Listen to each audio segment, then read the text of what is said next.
안녕하십니까. 신의기도 국방TV 시큐리티 뉴스입니다. 자, 오늘도 이 우크라이나 전황 그리고 러시아 내 상황 이런 것들 중심으로 좀 알려드리도록 하겠습니다. 프리고진 벨라루스의 민스크로 피신 갔다라고 알려진 프리고진이 상트페테르부르크, 그러니까 러시아 제2의 도시죠. 그리고 이 바그너 그룹의 본사가 있는 곳이죠. 그 상트페테르부르크에 헬리콥터를 타고 나타났다라는 이 사진과 관련한 정보들이 지금 이 인터넷상에 쫙 퍼지고 있습니다. 그 내용을 보면서, 그러나 반전으로 그 어떤 이 오신트들도 밝히지 않은 그 내용을 또 저희들이 이건 아닌데 라고 하는 걸 또 밝혀냈습니다. 그거 알려드리고, 자, 프리고진이 이렇게 러시아 내까지 왔다 갔다 할 수 있고, 그 이유는 뭐냐? 자금 정리 때문이라고 하는데, 그 자금 정리를 해줄 수 있도록 배려해주는 푸틴은 또 뭐냐? 이게 지금 도대체 어떤 상황이냐라는 거 한번 분석해 보겠고요. 그리고 이런 와중에 미국이 우크라이나에 정말 게임 체인저가 될 만한 끝판왕 무기를 지급합니다. 어떤 무기들인지 보도록 하겠습니다. 신의균의 국방TV 구독, 알림, 좋아요 눌러주십시오. 우크라이나가 헤르손 각지에서 도하 작전을 시작하면서 러시아가 점점 궁지에 몰리고 있습니다. 러시아가 자포리자 지역도 포기해야 할 상황에 대비해 원자력 발전소 폭발을 실제로 감행할 가능성이 높다는 공포가 점점 확산되고 있습니다. 우크라이나 자포리자주와 가까운 주요 도시에서 대규모 피폭 상황을 가정한 제독과 방호 훈련이 시작되었으며, 이 때문에 현지 주민들 사이에서 자포리자 원전 폭파에 대한 공포감이 급속도로 확산되고 있다고 현지 오신트 소식통들이 6월 30일 리포트했습니다. 자포리자 지역의 현지 소식통들은 주요 도시에서 어제부터 방사선 피폭 상황을 상정한 대응 훈련이 시작되었다 라며, 훈련은 소방당국 주도로 진행되고 있고 제독과 환자 수송, 응급 환자 처리 등의 시나리오가 집중적으로 진행되고 있다 라고 밝혔습니다. 이 훈련은 러시아가 자포리자 에노호다르 원자력 발전소를 폭파했을 때 발생할 수 있는 멜트다운 상황과 이로 인한 고농도 방사선 가스의 대기 중 확산 상황을 가정한 것인데요. 다량의 인공 방사성 동위 원소가 포함된 대기에 노출될 경우 발생할 수 있는 피폭 상황에 대응하는 훈련들이 계속되고 있습니다. 이에 앞서 키릴로 부다노프 우크라이나 군사정보국장은 러시아가 자포리자 원전 원자로 6개 중에 4기에 폭발물을 설치했고, 냉각수 공급을 위한 저수지 방벽에도 폭발물을 설치했다고 밝힌 바 있습니다. 러시아는 우크라이나군의 진격을 막겠다며 노바카호프카 댐을 폭파해 대규모 환경 재앙을 일으킬 만큼 무모하고 비이성적인 모습을 보이고 있는데요. 그들이 원전 폭발하는 최악의 범행을 저지르지 못하도록 국제사회가 서둘러 조치를 취해야 할 것 같습니다. 네, 자포리자 주 중에서 북쪽에 있는 그 도시들, 그리고 또 인근 도시들이 대규모로 지금 소방당국 주도로 이렇게 피폭 상황에 대비한 이런 그 제독훈련, 대응훈련을 하고 있다라는 건데, 오염시 제독훈련해서 이 샤워부스 같은 거예요. 이 안에 들어가서 이제 제독물로 씻어내리고 하는 뭐 이런 훈련들 등등 이런 것들을 하고 있다고 하는데, 이거 당연히 해야 되죠. 왜? 키릴로 부다노프 우크라이나 국방부 군사정보국장이 지금 원자력 발전소 6개 중에 4기에 폭발물 설치했고, 그 밖에 냉각수 풀 들어오는 곳, 나가는 곳, 이런 곳에 폭발물을 설치해서 냉각수를 빼버리려는 그런 준비를 마쳤다라는 거고, 어떤 상황에서 폭파해 라고 하는 스탠딩 오더까지 내려와 있다 라고 밝혔는데, 뭐 전혀 근거 없는 소리는 아니겠죠. 확인했다 라고 했으니까 군사정보국장이. 그래서 그 대비해서 인접 그런 도시들은 이런 훈련하는 건 맞습니다. 방사능 피폭이 됐을 때 신속하게 제압을 한다 하더라도 일단 30km까지는 굉장히 고위험한 곳이죠. 그러니까 드네프르강 북쪽에 있는 이런 도시들은 당연히 이런 거 해야 됩니다. 바람이 안 분다는 가정하에, 그리고 바람이 계속 불어가면 더욱더 그 영향은 커질 텐데요.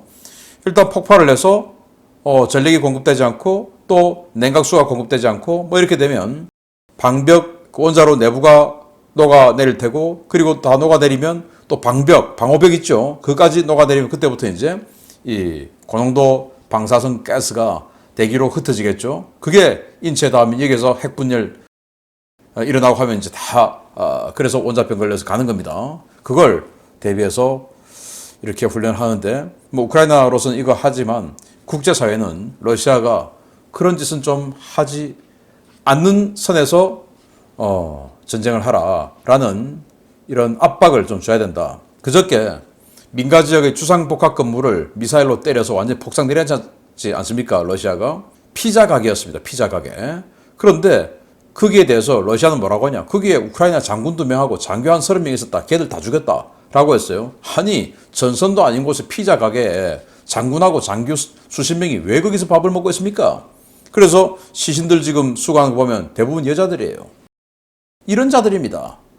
자기가 겁난다고 중령이 댐을 폭파해버리는 자들입니다. 도덕성, 명예심 아무것도 없는 자들이에요. 정말 국제사회가 이 원자력 발전소를 폭파시키는 일은 막아야 된다라는 생각이고요. 자, 이런 상황에서도 우크라이나를 지원하기 위해서 미 의회는 굉장히 단합해서 서두르고 있습니다. 어떤 무기를 줘라 라고 촉구했는지 보겠습니다. 미국이 다음 우크라이나 군사지원 패키지에 에이테킴스 미사일을 포함하는 방안을 유력하게 검토하고 있는 것으로 확인되었습니다. 이 미사일이 전략화될 경우 러시아군의 주요 거점에 기존과는 비교할 수 없을 정도로 치명적인 타격이 가능해져 문자 그대로 게임 체인저가 될 것으로 기대됩니다. 미국이 확전 가능성을 우려하며 오랫동안 우크라이나 공급을 꺼려왔던 육군 전술 미사일 시스템 일명 에이테킴스를 우크라이나군에 공유하기로 결심을 굳혔으며 최고의 수준의 최종 승인만 남은 상태라고 월스트리트 저널이 현지 시각 6월 29일 보도했습니다. 월스트리트 저널은 복수의 미국과 유럽 고위 관료들을 인용해서 미국이 우크라이나에 대한 에이테킴스 미사일 공급 쪽으로 결론을 냈다며 향후 몇 주 안에 미사일을 공급해야 하는 긴급한 필요성에 대해 백악관도 이해하는 분위기라고 전했습니다. 우크라이나군 고위 관계자 역시 매체 측에 에이테킴스 미사일을 제공할 수 있다는 긍정적인 시그널을 미국 측으로부터 받았다라고 전했는데요. 현재 에이테킴스 공여 사안은 백악관의 최종 결정을 남겨두고 있는 것으로 전해졌습니다. 이미 미 의회는 상하원이 초당적인 결의안을 통과시키며 우크라이나에 즉각 에이테킴스를 공유하라고 행정부를 압박하고 있는데요. 행정부, 특히 국방부와 백악관은 이 미사일이 공급될 경우 러시아 본토 공격에 사용될 수 있고 미군이 보유한 미사일 재고가 너무 적다는 이유로 의회의 요구를 거부해왔습니다. 미군이 보유 중인 에이테킴스는 사거리 300km의 블락 1A가 주력인데요. 이 미사일은 25m의 공산 오차를 가질 정도로 명중률이 대단히 높고 내부에 300개의 M74 이중 목적 고폭탄, 자탄을 내장하고 있어 광역 표적 제압에 매우 효과적입니다. 미국이 에이테킴스를 공급할 경우 기존에 우크라이나군이 운용하던 GMLRS 대비 2배에 달하는 사거리로 러시아군 후방 보급시설과 지휘소 타격이 매우 용이해질 것으로 기대되는데요. 올여름 공세가 본격화되기 전 전선에 에이테킴스가 등장하는 모습을 볼 수 있을지 지켜봐야겠습니다. 네, 에이테킴스 우리 한국군도 가지고 있는 미사일입니다. 이 에이테킴스 블락 1이 165km 사거리 그리고 블락 1A는 300km 사거리 그러니까 135km를 더 보내기 위해서 자탄을 빼내고 연료를 더 많이 집어넣은 겁니다. 이를테면 그래서 165km 날아가는 그 블락 1 같은 경우에는 900개의 자탄이 들어가 있고 300km 날아가는 블락 1A 같은 경우는 300개의 자탄이 들어가 있어요. 자탄 그러니까 수류탄 하나보다 좀 더 센 위력의 자탄들이 300개 그리고 블락 1 같은 경우는 900개 어마어마하죠. 축구장 몇 개면 저게 그냥 수류탄 900개가 확 쏟아지는 겁니다. 그래서 이게 참호를 파놓고 지금 뭐 교통호 참호 쫙 있는 그 방어선 여기 하나 떡 해버리면 그 방어선 전체 참호 지역으로 전부 파고 들어가는 거죠. 그리고 그 앞에 뭐 어떤 그 대전차출이라든지 이런 것들까지도 그냥 한 번에 다 제압될 수 있는 엄청난 무기입니다. 그래서 뭐 이거 가지고 탄약고 때리고 할 수도 있고 방어선에 자 이쪽으로 우리가 진격할 거야. 그러면 이 핵심 기동로 지역에 한 방 떨어뜨려. 그러면 여기에 그냥 쫙 해가지고 그 지역에 있는 참호, 교통호, 또 방어선 지뢰 할 것 없이 그냥 다 뒤집어지는 겁니다. 그리고는 전차, 장갑차 들어가 버리면 된다. 엄청난 거죠. 자, 그래서 월스트리트 저널이 이거 포함해서 이 자탄식 그 살포식 무기들 공중 폭탄 폭발하는 그 클러스터탄 그것도 주고 그리고 포탄에서 쏘는 이 포에서 쏘는 이중 목적고 폭탄 DPICM탄이죠. 자탄 분리되는 거. 그래서 자탄 분리되는 미사일인 에이테킴스, 자탄 분리되는 이 항공폭탄인 클러스터탄, 그리고 자탄 분리되는 곡사포탄인 DPICM탄 이런 거 다 줘라. 지금 이런 거 저런 따질 때가 아니다. 다 줘라. 이렇게 상하원이 초당적으로 민주당, 공화당 할 것 없이 다 계리를 해서 자 줘라 이제 라고 했고 이제 바이든만 오케이 하면 되는데 지금까지는 바이든은 이 에이테킴스를 주면 사거리가 길어서 러시아 본토를 때릴 우려가 있으니까 못 준다 라고 이야기를 해왔고 마크 밀리 합참의장은 이거 뭐 전술적으로 필요 없다 라는 말도 안 되는 궤변을 늘어놓으면서 우리 재고도 부족하다 라고 했는데 미국은 올 연말부터 이 에이테킴스 다 퇴역하고 전부 프리즘 미사일로 바꿔요. 그러니까 마크 밀리의 그런 말도 좀 공색하다라는 거죠. 그래서 이 에이테킴스 자탄이 이렇게 확 터지면서 쫙 퍼지는 겁니다. 어마어마하죠. 이렇게 해서 축구장 여러 개 면적을 한 번에 그냥 초토화 시켜버리는 그래서 별명이 스틸 레인입니다. 강철의 비. 그래서 우리나라 영화 강철비 나왔지 않습니까? 그게 바로 이 에이테킴스 쏘는 겁니다. 그래서 이걸 만약에 쏘면 300km짜리를 쏘면 이런 식으로 돼요. 크림반도 그리고 크림반도 건너편 아조프의 건너편의 로스토프 온돈 지역 전체가 다 사거리에 다 들어가죠. 그리고 뭐 이런 식으로 다 들어가는데 100km GMLRS 쏘면 이 정도 그리고 150km GMLRS 최대로 쏘면 또 이 정도 300km 뭐 이러니까 이거 이제 때문에 못 주겠다 확전될까봐. 그런데 지오 펜싱 기술이라고 있어요. 그래서 이 미사일에다가 입력을 이 우크라이나 국경 넘어가는 지역에서는 어떤 넘어가지 못하게끔 사전에 입력 조치하고 주면 되지 않습니까? 그래서 이 최소한 이 우크라이나 영토 내에 있는 러시아군 방어선 그리고 러시아군 지역을 효과적으로 때릴 수 있게끔 이 에이테킴스 미사일 수준내라고 하니까 빨리 지원해 주길 바랍니다. 이거 지원해 주면 여태까지 전선에서 활약했던 GMLRS보다 훨씬 더 강력한 특히 참호 파놓고 있는 이 상황에서 훨씬 더 강력한 이런 일을 해낼 거다. 이라크전 때 그렇게 했어요.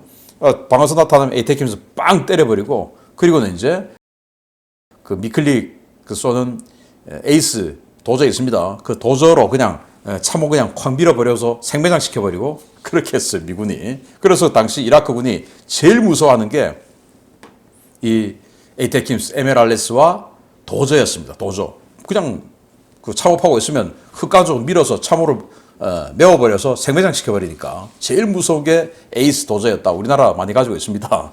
자, 세 번째 소식입니다. 벨라루스로 도피했다고 알려진 예브게니 프리고진이 다시 러시아 상트페테르부르크에 나타났습니다. 백주 대낮에 극소수의 경호원만 대동하고 상트페테르부르크를 활보하고 있는데 그를 반역자라며 성토하고 있는 블라디미르 푸틴 러시아 대통령은 프리고진이 러시아를 활보하고 있는데도 털끝 하나 건드리지 못하고 있다는 겁니다. 그가 정말 프리고진이 맞다면 정말 골치 아픈 일이 벌어지고 있는 것 같습니다. 벨라루스로 망명했던 바그너 그룹 수장 예브게니 프리고진이 현지 시각 6월 28일 러시아 제2의 대도시 상트페테르부르크에 나타났으며 이곳에서 자산 정리 작업을 진행 중이라고 복수의 현지 오신트 소식통들이 6월 30일 리포트했습니다. 이들은 예브게니 프리고진이 소수의 경호원만 대동한 채 상트페테르부르크에 나타났다라며 그는 현지에서 자산 정리 작업을 진행 중이며 최근 연방보안국 FSB가 그의 개인 사무실에서 압류한 40억 루블의 현금을 포함한 대부분의 압류 자산들을 그에게 돌려줬다라고 전했습니다. 소식통들은 러시아 측은 7월 1일까지 프리고진의 러시아 체류와 러시아 내 자산 정리를 허용하기로 했고 이에 따라 프리고진 본인이 직접 러시아에 온 것으로 보인다라고 전했는데요. 이들은 프리고진이 산트페테르부르크에 나타났다며 그가 평소에 애용하던 콩코드 그룹 산하 요식업체 옵시 채핏 소유의 R-44 레이븐2 전용 헬기에 탑승하는 사진을 공유했습니다.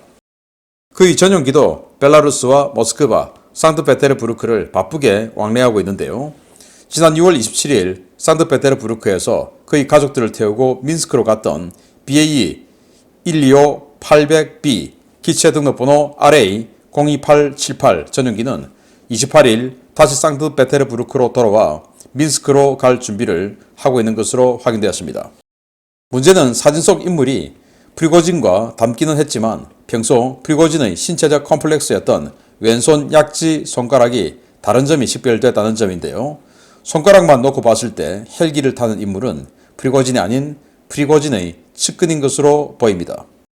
사진 속 인물이 프리고진의 측근일 경우라 할지라도 프리고진 측의 인물과 전용기, 헬기가 러시아 주요 도시들을 활보하고 있는 이 상황을 러시아 당국이 묵인하고 있는 것은 정상적인 상황이 아닌데요. 과연 프리고진의 손에 어떤 카드가 쥐어져 있기에 천하의 푸틴이 프리고진 측의 이러한 행동을 저지하지 못하는 것인지 그 배경이 정말 궁금해집니다. 네, 이 사진입니다.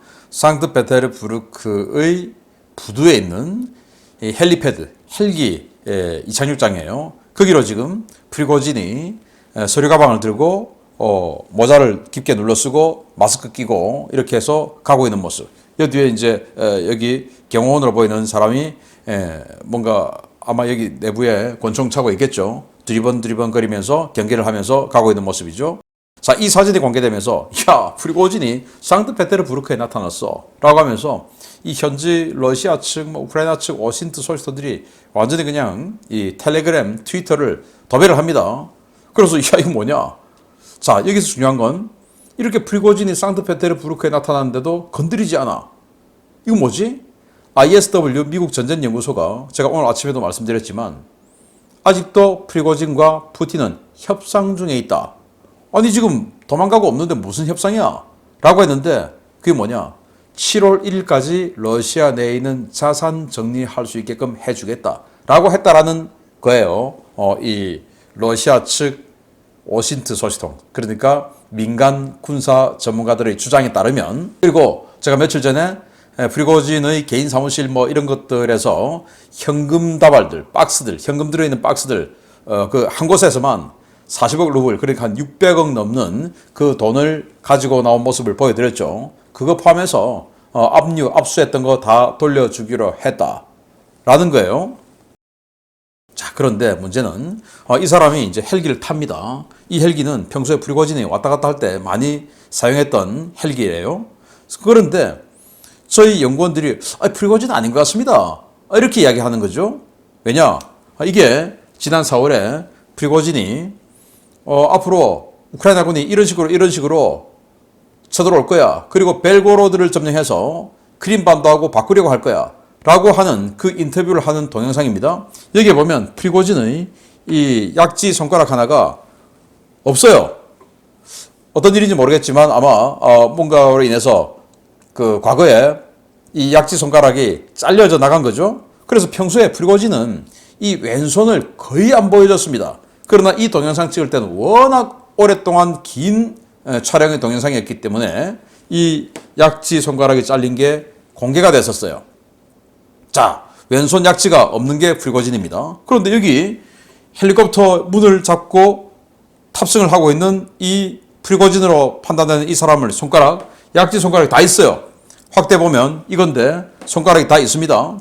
프리고진이 아니라는 겁니다. 그래서 저희들은 이건 프리고진 아니다. 지금 인터넷을 도배하고 있는 그 러시아 측 군사 전문가들의 주장과 달리 우리는 아니다. 그렇지만은 프리고진이 평소에 타고 다니던 이 헬리콥터를 상트페테르부르크에서 이용하고 경호원을 대동하고 다닌다. 그러면 프리고진의 최측근이겠죠. 자, 이게 프리고진이 평소에 이 헬기를 타는 모습입니다. 프리고진이죠, 이 사람. 자, 왼손을 이런 식으로 감추고 있어요. 항상 이 왼손, 약지 손가락이 없는 것에 대해서, 잘려나간 것에 대해서 나름대로 컴플렉스가 있었던 것 같습니다. 항상 이렇게 왼손을 감추고 있었던 게 프리고진인데 지금 여기에서는 그냥 왼손을 잡고 타고 있죠. 그리고 손가락은 그대로 있습니다. 프리고진 아니라는 거죠. 그렇지만은 지금 오신트들의 주장에 따르면 7월 1일까지 자산 정리해라. 그거 봐준다. 라고 했다라는 것은 뭔가 자산 정리를 할 수 있는 변호사나 이런 최측근 변호사나 이런 사람들이 가서 지금 작업을 하고 있는 게 아니냐. 그리고 이 헬리콥터라는 건 항적이 다 뜨죠. 그러면 야 이거 콩코드 그룹 프리고진 야 격추시켜버려. 할 수 있는 거 아니겠습니까? 격추가 얼마나 쉽습니까? 김정은, 김정일 이런 자들은 격추될까봐 비행기도 못 타지 않습니까? 특히 김정일 같은 경우에. 자, 그런데 또 이것도 있습니다. 이 비행기가 반란을 일으키고 그 다음날 이제 접었다라고 하면서 이 비행기가 상트페테르부르크에서 민스크로 갔죠. 근데 민스크로 갔던 그 비행기가 다시 상트페테르부르크로 간 거예요. 왔다 갔다 해도 지금 이 상황에서 뭐 모스크바에서 프리고진 측의 이 전용 비행기가 왔다 갔다 하는 것을 모르겠습니까? 이렇게 덩치 큰데 스텔스도 아닌데 알죠? 이 뭐 민간 항적 정보에도 다 뜨는데 뭐 러시아 정보가 모를 리가 없죠. 그런데도 이렇게 왔다 갔다 해줄 수 있게끔 해주는 건 뭐냐? 협의가 됐다는 거 아니겠습니까? 그래서 정말 프리고진이 이렇게 자기 재산을 정리할 수 있게끔 용납해주는 푸틴의 약점은 뭐냐? 이거 아니겠습니까? 이제 요는. 그래서 정말 우려스럽게도 또 정말 일각의 주장대로 핵을 탈취한 게 맞냐? 그 핵을 러시아 정부가 모르는 곳에 은닉한 것이 맞냐? 그게 아니면 이거는 설명이 어렵다. 라는 이런 현지 군사 전문가들의 주장. 이건 공감이 간다. 라는 겁니다. 푸틴이 프리고진에게 무슨 약점이 잡혔을까요? 러시아 아직도 이 반란 사건은 계속 진행 중입니다. 러시아 큰일 났습니다. 계속 알려드립니다. 마치겠습니다. 감사합니다.